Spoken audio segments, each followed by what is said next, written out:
Hey everybody, what is up? Welcome back to Final Trade. 11/12 of the way to Christmas. It is finally the Christmas season. December is here.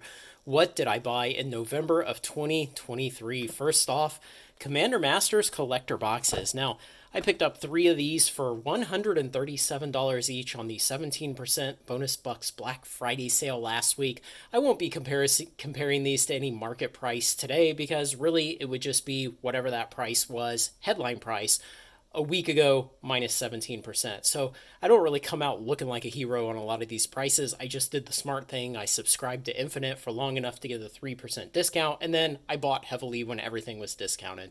So Commander Masters collector boxes, like I said, three of them at 137. One interesting thing to compare this against, the original wholesale price for these boxes was $181 a piece. You're getting them almost 25% off of the original wholesale price. Like I've said before, imagine we had a master set. Imagine it was made to support the most popular play format in Magic. And imagine you could buy the products for 25% below the original wholesale price. And yet people were still saying, you're dumb to buy that. Just imagine the insanity of it. Next up, Double Masters 2022 draft. I bought one more box of this. I already had several in the closet, maybe somewhere between 3 and 5. I don't know exactly. I paid 166.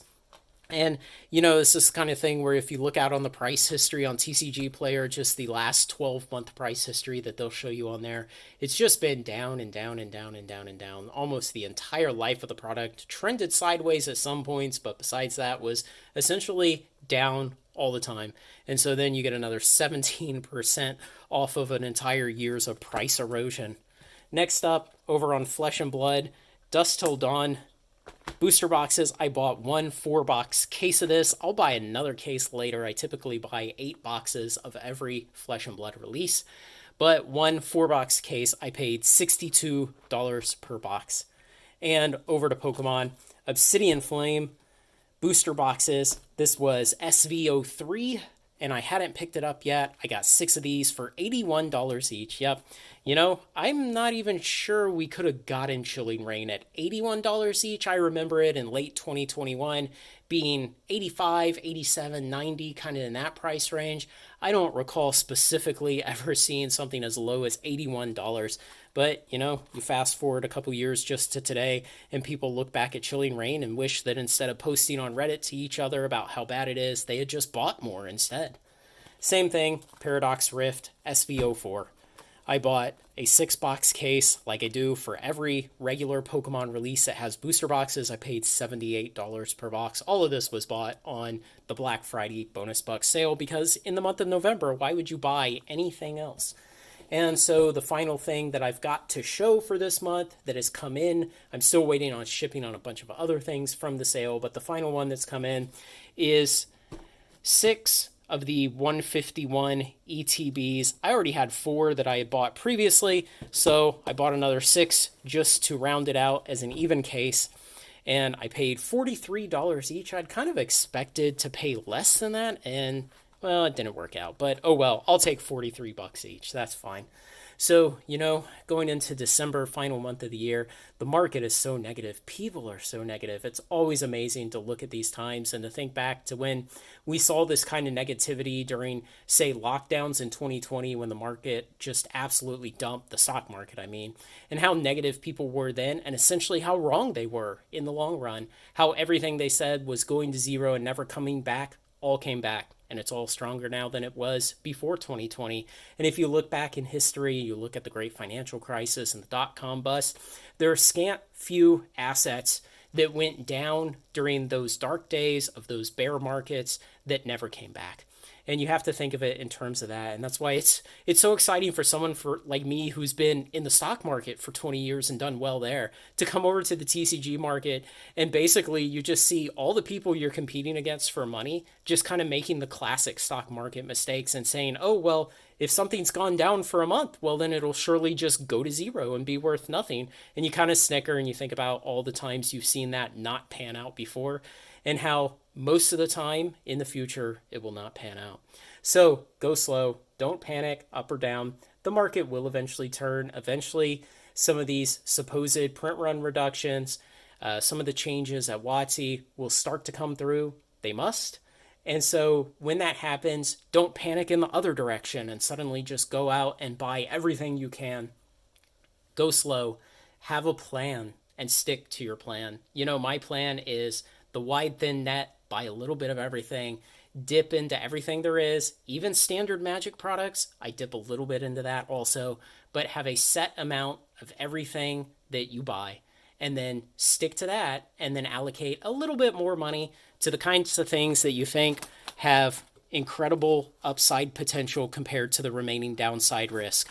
So you allocate just a little heavier into those things when the opportunities present themselves to buy those great assets at good prices.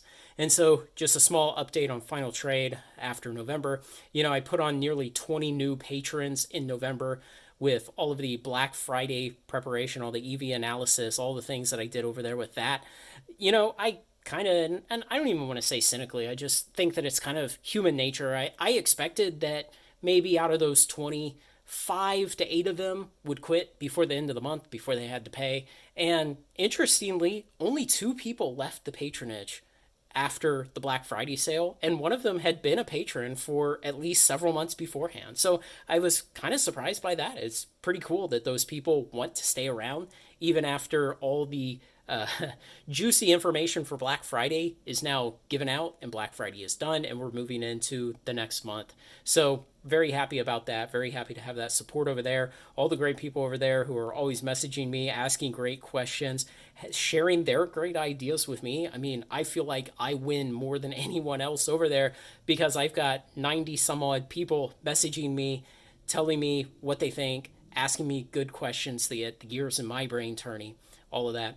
Over on the YouTube side, my YouTube monthly revenue is almost to that psychological $100 a month. And, in the grand scheme of Final Trade, Final Trade will not live or die by YouTube ad revenue, but it's just that psychological level because at $100 of revenue per month, YouTube actually pays you every month. They don't pay you until they owe you $100. And so it's just, I click over to the analytics maybe once every 2 weeks or so, and I see, oh yeah, it's inching up a little closer. It's about to cross that $90, the $92 mark, and eventually it's about to get there. So it's just kind of a one of those weird psychological things. Like investors always want to double their money and then sell an asset. Just weird human problems in our brains. But November overall, it was the number 2 month in final trade history for revenue and profit, behind only the previous month, October. So things are going great. All the lines are pointing in the right direction. I look at the market out there today and I just see all this opportunity everywhere. I see great assets at good prices. I see so many people just being so overly negative. So many people imagining for some reason that Hasbro and WotC will just absolutely burn Magic to the ground and it'll cease to exist. And it's such a weird thing to think, like, people running companies, they can make dumb decisions, they can make short-term decisions that are focused only on getting their bonuses, but there are people to answer to, there are shareholders, there are activists, investors, and there are always more opportunities. Even as things get worse, the odds of turnarounds increase. And we've been hearing the rumors, at least for a while. We'll start seeing the results at some point. Maybe we've started seeing them already and we just can't quite tell yet. So certainly the universes beyond sets have not utterly crashed like some previous Magic sets. So there may be at least a little bit of discipline with, if not the printing, but at least the distribution on those products. So, thinking that Magic has been in a bear market for 18 or 24 months or whatever it's been now, however long it's been, and thus it's doomed to go to zero. I look back at all the times in my investing career over the last 20 years that I've read people on various forums, Seeking Alpha, Yahoo Finance, all of them going back all that time. All the people claim that some asset was now worthless, and just about every time they were wrong. So December is going to be another great month. Then we'll get into 2024. And, the future is always bullish. When you zoom out on the timeline, the prices of most assets over long periods of time only go up. So thanks to everyone who makes this content possible, especially my generous supporters over on Patreon. Like, comment, share, and subscribe, and join me on Final Trade.